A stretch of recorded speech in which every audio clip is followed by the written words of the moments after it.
YouTube people అందరూ ఎలా ఉన్నారు? నేనైతే ఒక మంచి వీడియోతో మీ ముందుకైతే వచ్చేసాను.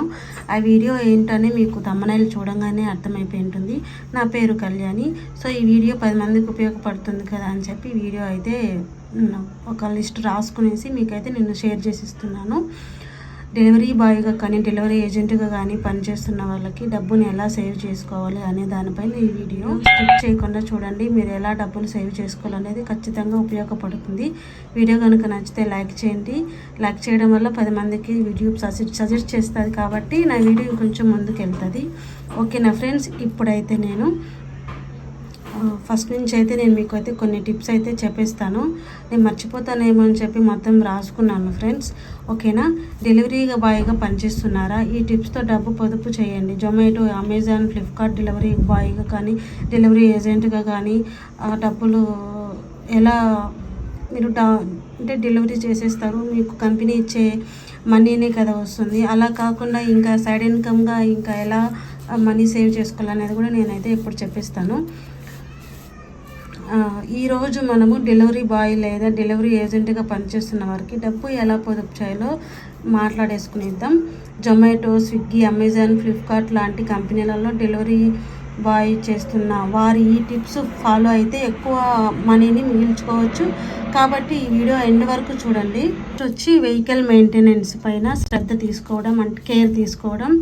రోజు మీరు బైక్ కానీ స్కూటర్ కానీ చెక్ చేస్తూ ఉండండి. మీరు ఏ వెహికల్ మీద వెళ్తున్నారో దాన్ని ఫస్ట్ మీరు మార్నింగ్ లేవగానే స్టార్ట్ చేసే ముందు మీరు చెక్ చేసుకోండి. అట్లనే టైర్ ఒత్తిడి, ఇంజిన్, పెట్రోల్, ఆయిల్ తప్పకుండా మీరు చెక్ చేసుకోండి. తర్వాత చిన్న చిన్న ఇష్యూస్ని ఇగ్నోర్ చేయకండి. చిన్న పొరపు కూడా పెద్ద బిల్ అవుతుంది. ఒక్కసారి సర్వీసింగ్ చేయండి. ఇది ఫ్యూయల్ ఎఫిషియన్సీని మెరుగుపరుస్తుంది. సెకండ్ పాయింట్ ఏంటంటే ఫ్యూయల్ పొదుపు. జీపీఎస్ అంటే గూగుల్ మ్యాప్స్లో షార్టెస్ట్ రూట్ని మీరు ఎంచుకుంటే మీకు పెట్రోలు అంటే తగ్గుతుందన్నమాట. అదే మైలేజ్ అనేది తగ్గుతుంది. కాబట్టి షార్టెస్ట్ రూట్ని ఎంచుకోండి. అలాగే ట్రాఫిక్ ముందే చెక్ చేసుకోండి. ఏ రూట్కి వెళ్తున్నారో ఆ రూట్లో ట్రాఫిక్ ఎంత ఉంది ఏంటి అనేది మీరు చెక్ చేసుకోండి. అట్లాగే స్మూత్గా డ్రైవ్ చేయండి. సడన్ బ్రేక్స్ కానీ హార్డ్ యాక్సిలరేషన్ ఫ్యూయల్ వృధా చేస్తాయి. ఎక్కువ స్పీడ్గా వెళ్ళడం వల్ల ఇవన్నీ మీకు నష్టాలు అన్నమాట. కొంచెం జాగ్రత్తగా చూసుకొని వెళ్ళండి. ఇంధనం కోసం ఫ్యూయల్ రివార్డ్ కార్డును లేదా క్యాష్ బ్యాక్ ఆఫర్స్ని ఉపయోగించండి. డెలివరీ టైం మేనేజ్మెంట్, ఇది థర్డ్ టిప్. ఒక ఏరియాలో ఉన్న ఆర్డర్స్ని క్లస్టర్ చేసి డెలివరీ చేయండి. ఇది టైం అండ్ ఫ్యూయల్ని సేవ్ చేస్తుంది. పిక్ టైంలో అంటే లంచ్ అండ్ డిన్నర్లో ఎక్కువ ఆర్డర్స్ తీసుకోండి. ఇన్సెంటివ్స్ ఎక్కువగా వస్తాయి అన్నమాట. Extra income and side income. Amazon, Flipkart డెలివరీలలో క్యాష్ ఆన్ డెలివరీ ఆర్డర్స్ తీసుకోవడం వల్ల మీకు సైడ్ ఇన్కమ్ అనేది వస్తుంది. ఇంకా కొన్ని టిప్స్ అనేవి ఉన్నాయి. కంపెనీలలో ఎక్స్ట్రా ఛార్జెస్ ఇస్తాయి. అంటే మళ్ళీ మామూలుగా చిన్న చిన్న దుకాణాలలో వాళ్ళతో మీరు కనెక్ట్ అయి ఉంటే వారి డెలివరీస్ని కూడా మీరు చేస్తే మీకు అదనంగా ఛార్జీలు కూడా వాళ్ళు ఇస్తారనమాట. Fifth point diet and health. ఇది చాలా ఇంపార్టెంట్ డెలివరీ బాయ్గా పనిచేస్తున్న వాళ్ళకి. ఎందుకంటే ఈ ఎండాకాలము ఎండలు ఎక్కువ ఉంటాయి, ఎక్కువ తిరగాల్సి వస్తుంది. కాబట్టి ఖచ్చితంగా మీరు డైట్ అండ్ హెల్త్ కేర్ అనేది తీసుకోవాలి. బయట ఫుడ్ తినడం వల్ల ఖర్చు ఎక్కువ అవుతుంది. కాబట్టి ఇంటి నుండి టిఫిన్ బాక్స్ తీసుకెళ్ళండి. వాటర్ ఎక్కువ తాగండి. హెల్త్ ప్రాబ్లమ్స్ మీ ఆదాయాన్ని ప్రభావితం చేస్తాయి. అలాగే స్మార్ట్ ఫోను డేటా ప్లాన్ ఉంటాయి కదా, మీరు ఎక్కువ కాల్స్ చేయాల్సి ఉంటుంది. కాబట్టి మీరు స్మార్ట్ ఫోన్ని డేటా ప్లాన్ని ఒక ప్లాన్గా మీరు యూజ్ చేసుకోవాలి. డేటా కోసం జియో లేదా ఎయిర్టెల్ ఫ్యామిలీ ప్లాన్ వాటిని చీప్ అండ్ ఆప్షన్స్ ఉపయోగించుకోండి. జీపీఎస్ అండ్ డెలివరీ యాప్స్ కోసము డార్క్ మోడ్ ఉపయోగించండి. అప్పుడు మీకు బ్యాటరీ అనేది సేవ్ అవుతుంది.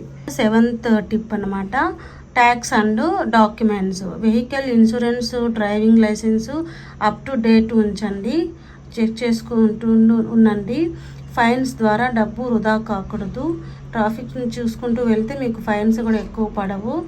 దాని ద్వారా మీరు మనీ కూడా ఎక్కువ సంపాదించుకోవచ్చు అనమాట, సేవ్ చేసుకోవచ్చు. అట్లనే 8th పాయింట్ సేవింగ్ టిప్స్ అనమాట.